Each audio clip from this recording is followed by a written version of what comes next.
Welcome to dark fantasy presents প্রিয় তারকার অন্দরমহল co-powered by শ্যামস্টেল। আচ্ছা, আমাকে একটা কথা বলুন, প্রত্যেক দিন এই 6টা হলেই আপনাদের মনে হয় না দেবযানী আজ কার সঙ্গে আড্ডা মারতে বসবে? হ্যাঁ, এর একটা কৌতূহল নিশ্চয়ই হয় যে কার অন্দরমহলে ঢুকবে।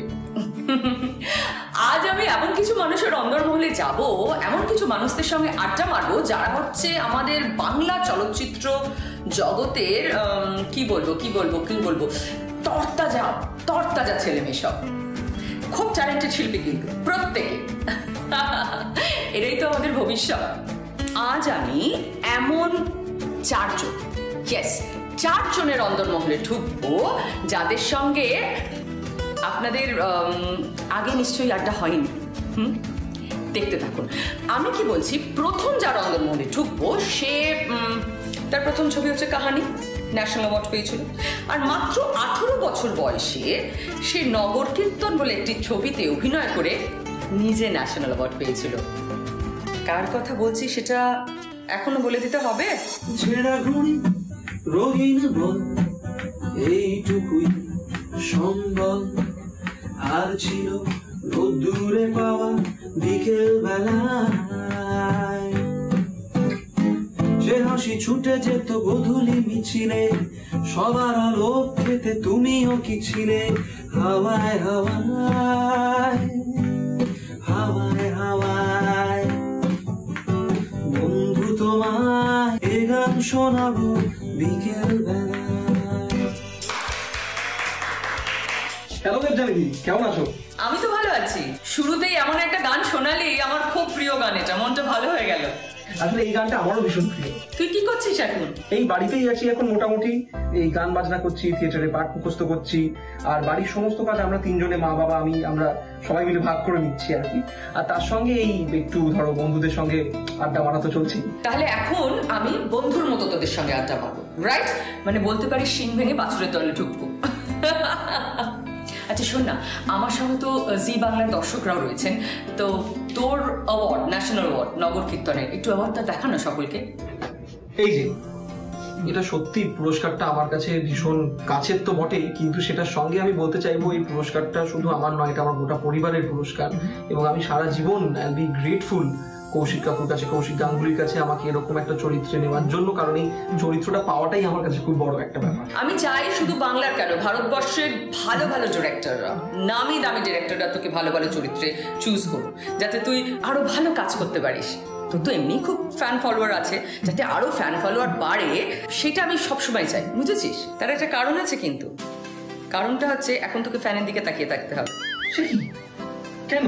মানে একটা বোতাম খোলা জামার বোতাম লাগাতে হবে না তাকিয়ে, মানে তাকিয়ে থাকতে হবে সিলিং ফ্যানের দিকে। মানে চলো 30 সেকেন্ডসের মধ্যে, and your time starts now.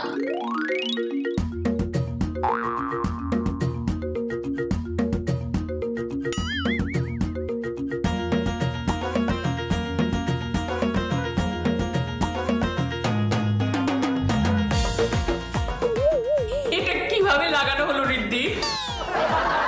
ভাবলাম তুই যদি ঠিকঠাক করতে পারিস তাহলে তোকে একটা পুরস্কার দেবো। যা। আচ্ছা যাক, ঠিকঠাক না করতে পারলে তোকে পুরস্কারটা আমি দেবো।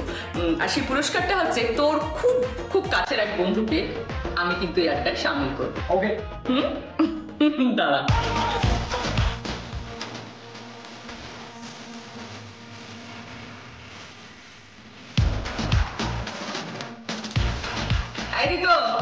কি করছিস? হ্যালো, কি করবো বলো? এখন তো সবাই বাড়ির মধ্যে, তার মানে জিমে যাওয়া হচ্ছে না, তাই ভাবলাম বাড়ির মধ্যেই এইভাবে একটু শরীর চর্চা করি। এরকম ইউনিক শরীর চর্চা তো আগে কোথাও দেখিনি ভাই। যাকে শরীর চর্চা করছিস, এখন একটু বন্ধু চর্চা কর। আমার সঙ্গে কে আছে দেখ। আরে আমার লাভ গুরু যে। লাভ গুরু? আমরা কিন্তু দুজনের লাভ গুরু। এই খুব ইন্টারেস্টিং তো ব্যাপারটা, একটু বল বল বল। কালটিভেট করতে হচ্ছে। ব্যাপারটা কি হয়েছে শোনো, সেটা হচ্ছে রিদ্ধি হলো কি আমাদের লাভ গুরু। মানে ধরো তোমার কোনো একটা মেয়েকে পছন্দ, এবার ধরো তুমি তাকে নিয়ে ক্যাফেতে যেতে চাও, একটু ডেটে যেতে চাও, কি কি করতে হবে আর কি সেখানে, মানে কোন ক্যাফেতে যেতে হবে, সেই ক্যাফেতে গিয়ে কি অর্ডার করতে হবে, তারপরে হচ্ছে সেই মেয়েটিকে ইমপ্রেস করার জন্য কি কি বলতে হবে, তারপরে তাকে যদি প্রপোজ করার ইচ্ছে হয় তাহলে কি বলতে হবে, সেই সমস্ত জ্ঞান রিদ্ধির কাছে পাওয়া যাবে। এটা তো গেল প্রেমের ব্যাপার। এবার ধরো প্রেমে বিচ্ছেদ, ব্রেকআপের সময়ও ঋদ্ধির টিপস, মানে কি করে নিজেকে সামলাবে, কি করে মনোবল শক্ত রাখবে, এই সমস্ত টিপস কিন্তু আমাদের লাভ গুরু ঋদ্ধির কাছে পাওয়া যায়। কিন্তু দুঃখের ব্যাপারটা হলো এই যে ওর এই এত সব টিপস নিয়েও আমি সিঙ্গেল রয়ে গেলাম, আরো ডাবল মানে এনগেজ। বলছি তোমার দিব্যি গেলে আমি বড় শান্ত ছেলে, দেখছি তোমায় সুযোগ পেলে। কিন্তু তুই যে বলছিস আবার ঋতু তোর লাভ গুরু, মানে ব্যাপারটা কি? শোনো, আমি ব্যাপারটা বুঝিয়ে বলছি। সেটা হচ্ছে যে আমি আর ঋতব্রত দুজনেই হচ্ছে একদম ছোট্টবেলার বন্ধু। মানে আমরা দুজনকে চিনি আমাদের বয়স যখন 4 বছর তবে থেকে আর কি। আর আমার দাদুর বাড়ি হচ্ছে ঋতব্রতর বাড়ি থেকে ঠিক 2টো বাড়ি পড়া, সরসুনায়, বেহালা সরসুনায়। তো আমি ছোটবেলা থেকে ওখানে যাই, আমাদের একসাথে দেখা সাক্ষাৎ তো হয়। তারপরে একসঙ্গে থিয়েটার করা, দুজনেই ছোটবেলা থেকে থিয়েটার করি। তারপরে কাহানিতে একসাথে অভিনয়, ওপেন টি বায়োস্কোপেও একসাথে অভিনয়। সুতরাং আমরা মানে ছোটবেলা থেকে প্রায় মানে লিটারালি বলা যেতে পারে একসাথে বড় হয়েছি আর কি। এবং ওপেন টি থেকেই আমাদের এই পুরো গ্যাংটা তৈরি হয় এবং সুরাঙ্গনার সাথে ওখানেই আলাপ। তবে আবার মানে ওপেন টির সময় কিন্তু আমার সুরাঙ্গনাকে অত পছন্দ ছিল না। এই না না না না না, এটা এটা এটা একেবারে মিথ্যে কথা, এটা কিন্তু একেবারে মিথ্যে কথা বললো। মনে মনে কিন্তু দিব্যি পছন্দ ছিল। একদম মাঝে কথা বলছি। বুঝেছি না, যাকে নিয়ে এত কথা হচ্ছে তাকে তাহলে একটু কানেক্ট করে তাকে সামনে রেখে কথাগুলো বলি। হ্যাঁ,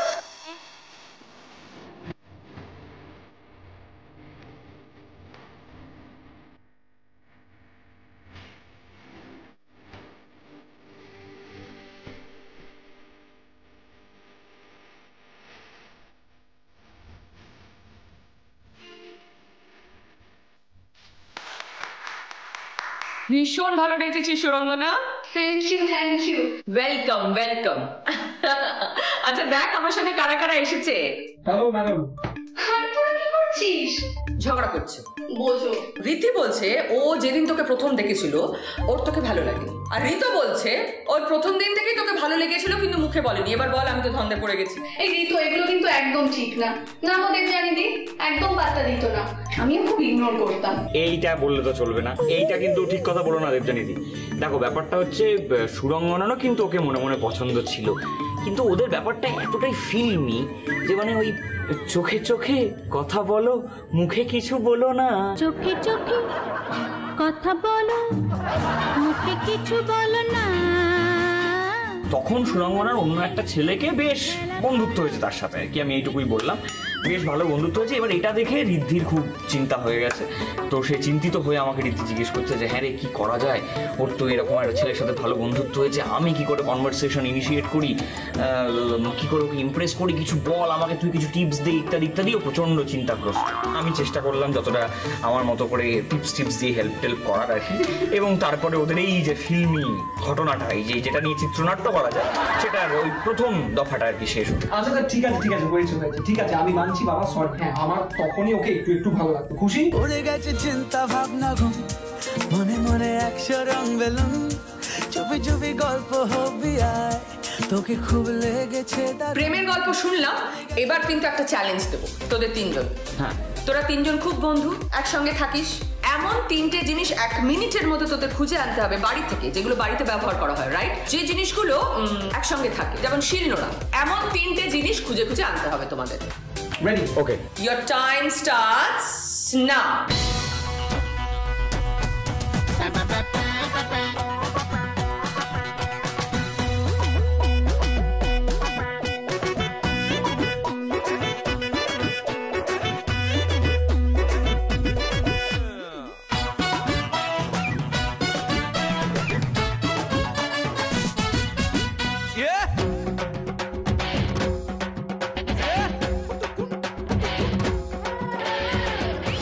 দেখি এবার কে কি এনেছে। আমি এনেছি হচ্ছে বেলুন চাকি, আমার কানে দুল আর গ্লাভস। পারফেক্ট। ঋদ্ধি কি এনেছিস?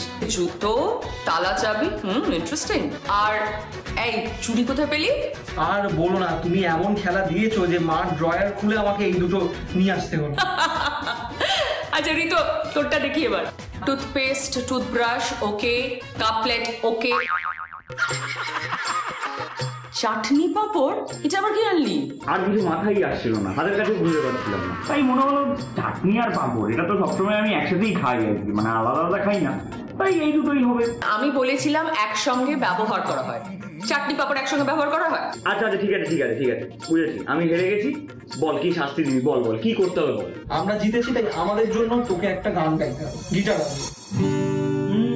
তোমার অভিমানে ভরা কৃষ্ণ কলি নামে ধরা দিতে চায়, পথারিয়ে ফেলে সুবর্ণ রেখা তার, দু চোখ ঢেকে যাচ্ছি কে কোথায়, যাত্রীহীন এই রাত্রিগুলোর বন্ধু হবে কে। বন্ধুত্বে, প্রেমে, গানে, আড্ডায় জমে উঠেছে আজকের পর্ব। নিয়ে নিচ্ছে একটা ছোট্ট ব্রেক। আপনারা দেখছেন ডার্ক ফ্যান্টাসি প্রেজেন্স প্রিয় তারকার অন্দরমহল, co powered by Shyam steel. ফিরে এলাম ব্রেকের পর। আপনারা দেখছেন ডার্ক ফ্যান্টাসি প্রেজেন্স প্রিয় তারকার অন্দরমহল, co powered by Shyam steel. আমার কস্টিউম স্পন্সর করেছে Aishi, the diva, the dream. আজ আমরা আড্ডা মারছি ঋতু মানে ঋতব্রত, ঋদ্ধি আর সুরঙ্গনার সঙ্গে। এবার আরেকটা মিষ্টি মেয়েকে কল করি, সে আমার খুব প্রিয় একজন অভিনেত্রী। গহন স্বপন সঞ্চারিণী, কেন তারে ধরিবারে করিপন অকারণ মায়া বন বিহারিণী। বাহ,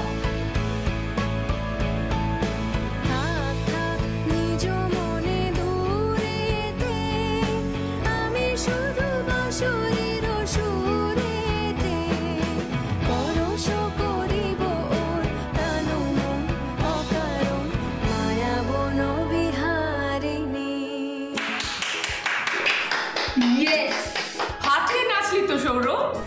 থ্যাংক ইউ সো মাচ। ওর নাম আসলে সৌর সেন, আপনারা সবাই জানেন। ও ইতিমধ্যে খুব ফেমাস অ্যাক্ট্রেস হয়ে উঠেছে, কিন্তু আমি আদর করে সৌর বলে ডাকি। আচ্ছা শোন, আমার সঙ্গে কারা কারা এসেছে দেখ। হ্যালো সৌরসেনী। ঋদ্ধি আর ঋতু একদিকে হয়ে গেছে, আর বেচারা সুরঙ্গনা একেবারে একা হয়ে গেছে। তাই তুই এসেছিস, এখন বেশ একটা ব্যালেন্সড টিম হবে, তাই না? মানে ছেলে ভার্সেস মেয়ে। দেবজানিদি, তুমি কি ভাবছো সৌরসেনীকে নিয়ে টিম ভারী হবে? তুমি জানো না ও আসলে একটা বোঁদাই, ওকে নিয়ে কিচ্ছু হবে না। দেখেছো? ই বাবা, যা, এটা বলা ঠিক না। কিসের ভোদাই রে? এক্ষুনি যা বলবি দেখবি করে দেবো ফটাফট। আচ্ছা আচ্ছা ঠিক আছে ঠিক আছে, কে কি পারে না পারে সেটা একটা কাজ দিলেই বোঝা যাবে। কিন্তু এখন যখন সৌরকে পেয়েছি, একটু সৌরর সঙ্গে আড্ডা মারি। কি করলি লকডাউনে? না, লকডাউনে আলাদা করে কিছুই করছিলাম না, একদম রান্না করতে পারতাম না জানো আগে। তো অ্যাটলিস্ট বেসিক কিছু জিনিসপত্র রান্না করার চেষ্টা করছি, আর প্রচুর ঘুমোচ্ছি, আর ঘুমিয়ে ঘুমিয়ে শাহরুখ খানের স্বপ্ন দেখছি। তুই খুব শাহরুখের ফ্যান বুঝি? হ্যাঁ, আরে ছোট থেকেই শাহরুখ খানের ফ্যান। তখন ইনফ্যাক্ট আমি শাহরুখ খানকে শাহরুখ খানও বলতাম না, শাহরুখ খান বলতাম। তো আমার মনে আছে যে একটা সাংঘাতিক ইনসিডেন্ট হয়েছিল। আমি এত ফিল্মি ছিলাম যে মার ওড়না নিয়ে শাড়ি পরার চেষ্টা করতাম, হ্যাঁ, আর টাওয়েল নিয়ে, বড় লম্বা চুল হবে, এবং আমার ছিল যে হ্যাঁ আমি শাহরুখ খানের সাথে নাচছি, নিয়ে মার ওড়না জড়িয়ে পরে এখনো দেখো থুতনিতে 3টে স্টিচেস। তো আমার চিরকাল এটাই স্বপ্ন ছিল যে লাইফে একবার যেন অ্যাটলিস্ট শাহরুখ খানের সাথে দেখা হয়েছে। হ্যাঁ, এই তো last year Kolkata international film ফেস্টিভ্যালে শাহরুখ খান এসেছিলেন, আর সেখানে শুধু দেখা হয়নি, শাহরুখ খান নিজে এসে না আমায় হাগ করেছে। তোমরা ভাবতে পারবে না, হাত পা পুরো হুবড়ুস হয়ে গেছে, পায়ের তলা থেকে মাটি সরে যাচ্ছে, এবং ছবিটা দাঁড়াও দেখাচ্ছি।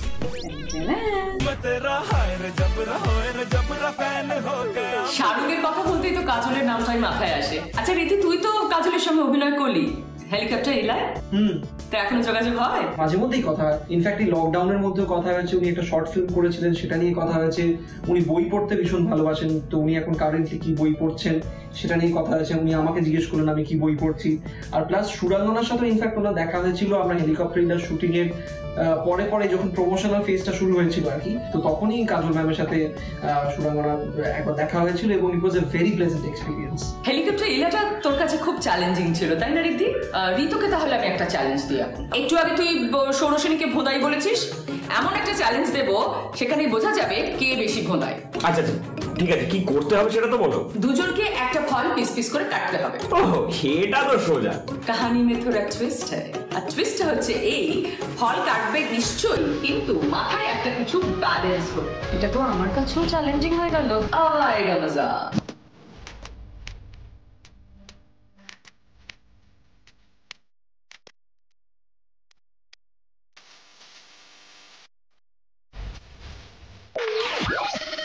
দেখ যে ভোদাই বলেছিল সেই কিন্তু আলটিমেটলি ভোদাই হয়ে গেল।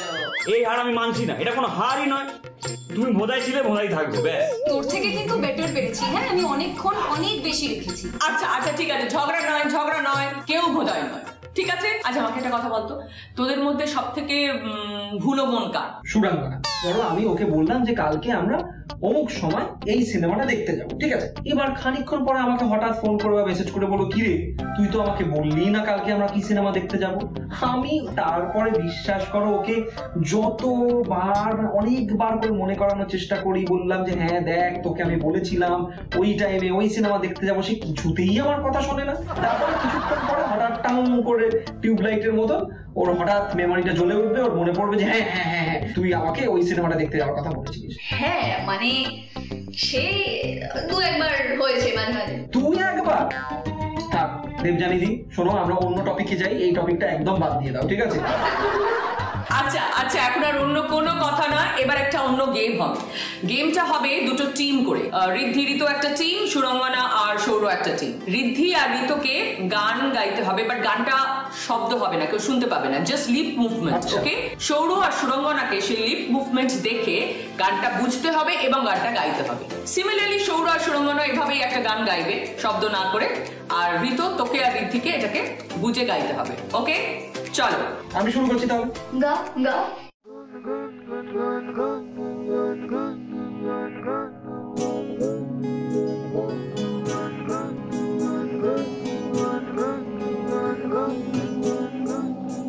ভাবো এবার। এই সুরঙ্গনা, তুই বুঝতে পারছিস কি গান? বলেছিলাম ভোদাই। এই তুই চুপ কর, আমরা একটা টিমে আছি, যে কোনো একজন পারলেই হলো। আমি বুঝতে পেরেছি সরস্বতী, গানটা বুঝতে পেরেছি, গাইছি। লগ যা গলে কে ফির হাসি রাত, এই গানটাই তো? Perfect, right. দারুণ হয়েছে। এবার সুরঙ্গনা।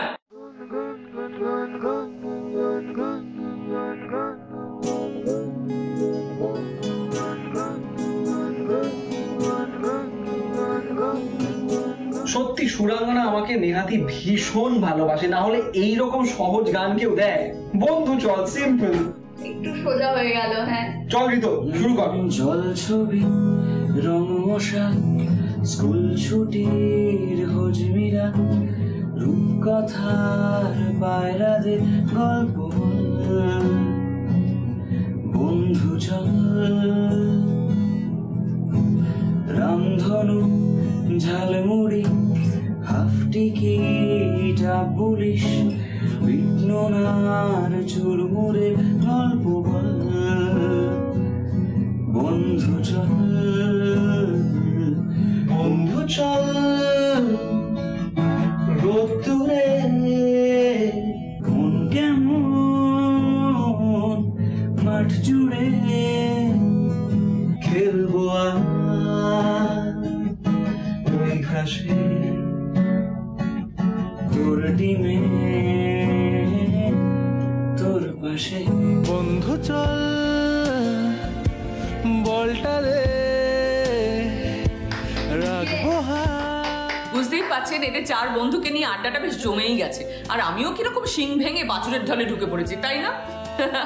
যাকে এখন একটা ব্রেক নেব, ব্রেকের পর আরো অনেক আড্ডা মারবো আর শুনে নেব উমা সিনেমার অরিজিনাল সিঙ্গারের কাছ থেকে একটা অরিজিনাল গান। তুমি আঁচল পেতে রাখো না, আমি আসছি চলে, তুমি চোখ বুঝো না আমি এলাম বলে, এখনো সময় অনেক বাকি, তুমি আঁচল পেতে রাখো না আমি। দারুণ, থ্যাংক ইউ। ফিরে এলাম ব্রেকের পর। আপনারা দেখছেন ডার্ক ফ্যান্টাসি প্রেজেন্স প্রিয় তারকা অন্দরমহল, কো-পাওয়ার্ড বাই শ্যাম স্টিল।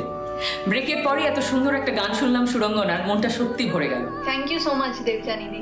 এদের সঙ্গে আড্ডা মারতে মারতে আমার না একটা কথা মনে হচ্ছে যে আমাদের কিন্তু ভবিষ্যৎ সত্যি খুব উজ্জ্বল। এই যে প্রজন্মের শিল্পীরা, এই বাচ্চা বাচ্চা ছেলেমেয়েরা, এরা কিন্তু শুধু অভিনয় না, ভীষণ ভালো গান করে, নাচ করে, গিটার বাজাতে পারে। I mean, they are so talented. Thank you. আর আমার বিশ্বাস যে ভবিষ্যতে এরা ভারতীয় সিনেমার উজ্জ্বল নক্ষত্র হয়ে উঠবে। থ্যাংক ইউ দেবযানীদি। আমরা প্রত্যেকে চাইবো যে তুমি এই যে কথাটা বললে সেটা একদিন যেন সত্যি হয়। Thank you so much. আচ্ছা সৌরভ, তোর শুরুটা তো মডেলিং থেকে। হ্যাঁ, শুরুটা মডেলিং দিয়েই, এবং সেই দিক থেকেও বলতে পারো একটা খুব ছোট্ট স্বপ্ন পূরণ করতে পেরেছি। কি? আমি ছোট থেকে, মানে ইনফ্যাক্ট দীপিকা পাডুকোনের খুব বড় ফ্যান। এই 2016-এ একটা জুয়েলারি ব্র্যান্ডের জন্য ওর সাথে আমার কাজ করার সুযোগ হয়, এবং সেটা সত্যি সত্যি আমার কাছে একটা খুব কাছের মুহূর্ত। এরকম সুযোগ তোর বারবার আসুক, বারবার। আমি ওকে প্রচন্ড খ্যাপাই বটে, এটা সত্যি কথা। আমি ওকে ভীষণ বিরক্ত করি, ভীষণ খ্যাপাই, কিন্তু definitely she is one of the best actresses আমাদের জেনারেশনের। ভীষণ ভালো অভিনেত্রী, এবং আমরা একসাথে কাজ করে ভীষণ মজা পেয়েছি, প্রচন্ড আনন্দ করে কাজ করেছিলাম একসাথে, সেটা তো ডেফিনেটলি। এই তো এরকমই ভালো ভালো কথা বলবি, এরকমই ভালো হয়ে থাকবি, তাহলেই হবে। তোদের সঙ্গে আড্ডা মারলাম, এই ভালো লাগাটা নিয়ে আজকের অনুষ্ঠানটা শেষ করছি। আপনারা দেখতে থাকুন ডার্ক ফ্যান্টাসি প্রেজেন্স প্রিয় তারকা রন্দরমহল, কো-পাওয়ার্ড বাই শ্যাম স্টিল। আবার আগামী পর্বে আপনাদের সঙ্গে দেখা হবে। তোর জন্যে রোদ্দুর নামে পর্দা টাঙানো, কোথাও মন নেই সবচেয়ে দামি কথা জানানো, যেখানে